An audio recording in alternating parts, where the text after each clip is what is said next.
សួស្តីអ្នកទាំងអស់គ្នាថ្ងៃនេះមកធ្វើជាមួយនឹង hot dog cheese បែប Korea គ្រឿងផ្សំគឺមាន hot dog ជាមួយនឹង cheese ខ្ញុំទិញនៅ Lucky អ្នក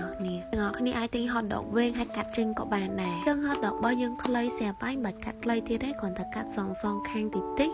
ឲ្យតែគ្រឿងជ្រាបចូលបានល្អ hot dog ហ្នឹងគឺ hot dog សាច់ជ្រូកអ្នកនេះគឺឈ្ងុយឆ្ងាញ់តែម្ដងហ្មងហើយបន្ទាប់មកយើងប្រើជាមួយនឹង cheese ខ្ញុំប្រើជាមួយនឹង cheese ហ្នឹងនិយាយទៅសួរអ្នកលក់មុនវាចេញមកតែង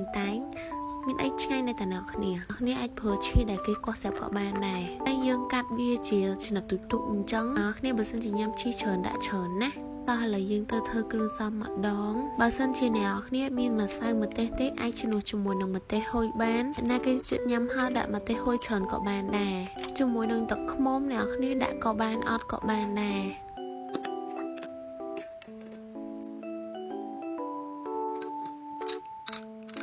តបមកយើងយក hot dog ទៅឈានដាក់ខ្លាញ់តិចបានដែរណាឈានឲ្យវារៀងលឿងហើយវារៀងហ៊ីចឹងគឺបានហើយតបមកយើងប្រើខ្ទះដដែលតែចាក់ខ្លាញ់ចោលខ្លះដាក់ទៅគ្រឿងចូលឲ្យវារៀងខាប់ហើយអ្នកគ្នាដាក់ hot dog ចូលឆាទៅឆាមកឲ្យចូលគ្រឿងហើយអ្នកទាំងគ្នាដាក់ឈីសចូលភ្លើងឲ្យខ្លាំងហើយបិទកុំមកเอาប្រហែល2ដល់3នាទីឈីរបស់យើងឲ្យលាយណាអូអ្នកគ្នាមើលឈីឡើងហៀខ្លិខ្លាក់ចង់តែញ៉ាំហ្មងណា